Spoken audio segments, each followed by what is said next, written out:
welcome to the DisKingdom Podcast. We're going to be talking all about Brave here.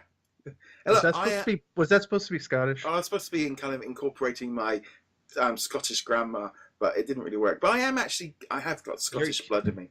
Your grandma's in the background just tutting. Yes, giving me some more Iron Brew and some Highland toffee.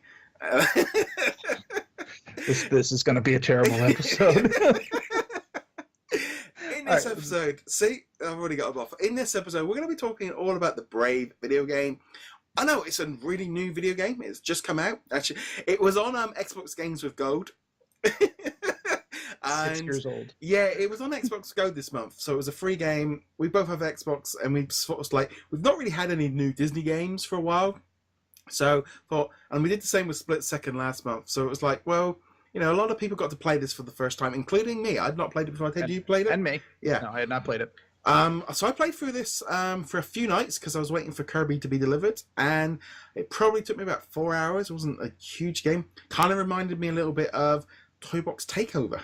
Or a little bit like it kind of had that kind of Disney Infinity vibe of kind of the Toy Box, that game that came with it, and I actually enjoyed it. I mean, it was a bit ropey for graphic wise, but no, I thought it was a fun few hours. I wouldn't have completed it if I didn't like it. Right. I completed it too. This was my first time playing it. It took, I don't know, probably about 4 hours, give or take, to run through it. I played it on normal mode. Obviously, if you play it on higher difficulty, it probably takes a little bit longer. Yeah, but I slipped it down to easy at one point when I believe I was trying to take on this massive rock giant, and there was loads of things charging at me, and I must have died like 15, 20 times, and I actually just got to the point of like, whacked it down to easy. And I don't know if I can't actually remember if I changed it back, because I was at that point, I was just like, I just want to get through the game now. Yeah, but there was that. There were definitely some hard fights in it for the most part, although I would say the game is definitely geared for kids. Yeah. It's definitely on the easier side. The mechanics are very straightforward, but I will grant them the elemental changing mechanic was very well done. So in the game, as you know, you get 4 elemental stones very quickly. I think the first 4 levels have them. Wind, fire, earth, and ice. Yeah, fire powers combined, we are Merida. And that's a reference for the 90s kids. Oh yeah, but each enemy, except for the Shadow Wolves, had their own elemental strength, and if you targeted the weakness, they died much quicker. And then there were a couple puzzles you had to use the elements for. And I actually thought, you know, once they started mixing the enemies up, so you'd have a couple of trees that you had to attack with fire, and a couple of little sprite things that you had to attack. Weren't they? Yeah, they were a little the plant one. That was they were tiny awful little things. Yeah, but you had to attack them with earth magic. Now you could beat them with fire, but it would take a lot more hits, a lot more time. Whereas, especially by the end of the game, my earth magic was just like one shot, one shot, one shot, one shot. So this kind of constant juggling of switching between the elements for what you needed. And that particular battle you mentioned with the giant golem, you had to go up the staircase. Yeah. Well, the staircase of rocks. Yeah. And each rock platform would have like 2 different elements on it. You're like, this is getting crazy. Yeah. I died several times there too. I didn't end up bumping it down, but I definitely think that was the hardest part of the game. That was harder than the final boss, honestly. Yeah, the final boss, that took a bit of time but again, you got to try them out in deep. It was a shame we didn't get that boss fight with the bear. I was expecting to have that. But I thought it worked really well. I mean, to begin with, it felt a bit cumbersome jumping between 2. But once I got used to the switching, you're doing it like almost instantly. You're not even thinking about it because the icons were there, and I just had a lot of fun with it. The puzzles with the 3 little bears. Triplets. Some of them were easy. Some of them were a bit trickier. A little trickier. I don't think any of them would ever truly be classified as hard, at least not for adults, maybe for kids. Because, again, this is definitely geared towards kids. But they were cute. I had fun with those little puzzles. There were none that were like, oh, what do I have to do? But there were a couple that I had to kind of sit back and go, all right, first I move that one there, and then that one there. Oh, but you got to get through that barrier.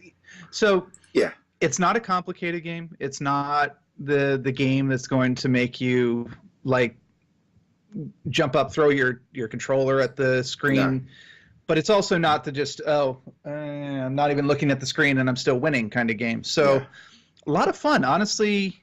If I had paid $60 for it, 5 years ago, 6 years ago, I probably would have been very disappointed. But as a free Games with Gold edition, I was like, yeah, this is good for 4 hours. Plus, my personal experience, the game I played right before that, like literally right before that, was God of War 3. Yeah. So violent, gory, bloody, etc. And then Brave, which was an excellent palate cleanser for that very mature title. Yeah, see, I jumped from finishing Kingdom Hearts 1 and to then Brave and a bit of less. I think it was like a bit of a, it's that kind of weird thing of, sometimes it's just wanting different games. It was that kind of weird thing of like, okay, this is not too bad. It's like, it's a little, I've got a little tick on the box for this year for another video game. And it's that point as well, I was sort of thinking, single movies about, get video movie tie-ins for kids.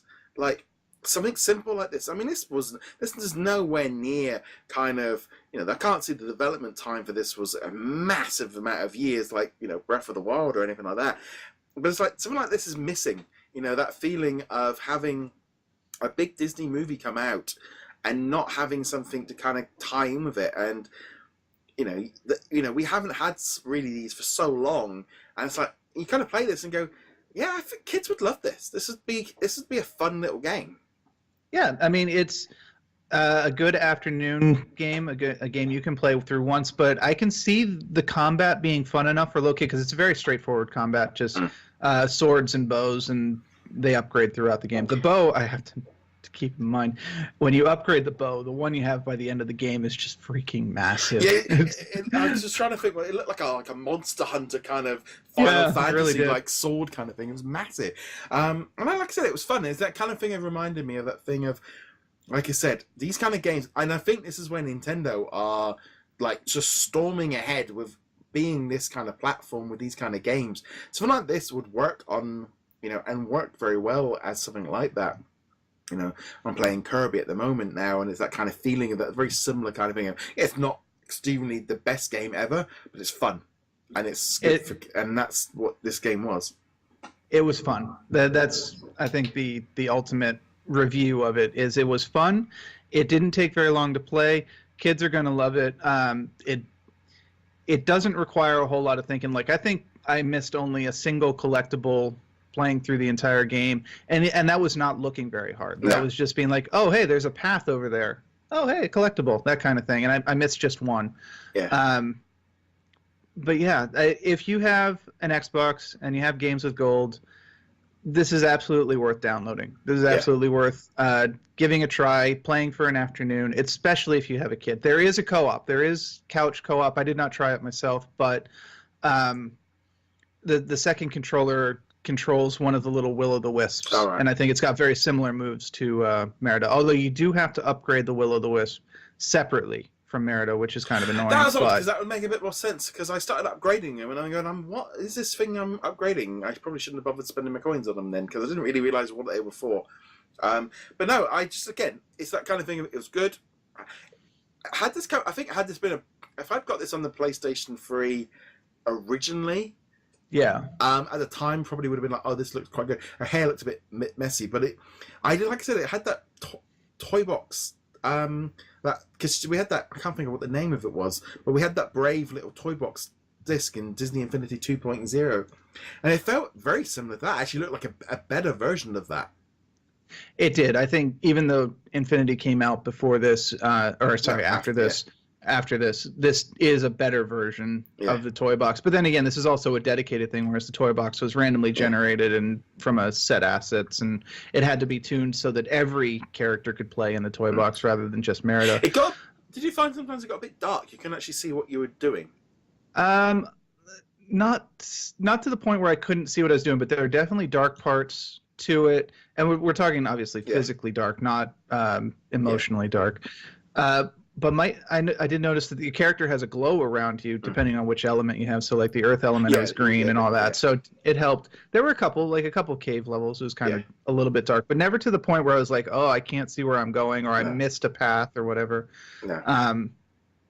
I think in terms of like graphics, the only time I ever actually had an issue was in cutscenes where the animation was janky. I'm going to go with janky because they looked like claymation at times in in the cutscenes where the way Merida was moving had like a Jack Skellington feel to him. It's like, I don't think that was intentional. No, you could definitely tell the age of it. Are you on an Xbox One, just a core version? I'm just a regular Xbox One. That's all I'm on as well. I must admit, it's the kind of thing of the games with Go thing. It's certainly kind of, I mean, between that and Split Second, this, and also I think was it Epic Mickey? Did we have that back in?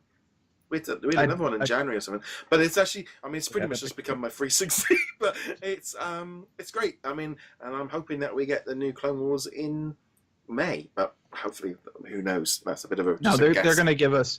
They're going to give us instead of Lego Star Wars 3, they're going to give us the Clone Wars Heroes of the Republic side scroller or whatever it was. Like but yeah, so there we go. Brave, the video game. We enjoyed it. Let us know in the comments below if you've been playing it or if you played it at the time. Let us know your thoughts on it. As per usual, guys, check us out over at DisKingdom.com. Find us on all the social medias. Hit that subscribe button on YouTube. Hit that little bell icon on YouTube. And you can also find us on the audio platforms, including Apple Podcasts, Google Play, Stitcher, and now Spotify. James, where can they find you? You can find me at heroiclegacy.com. Okay, on that note, guys, thank you very much for joining us. We'll be back soon. Later.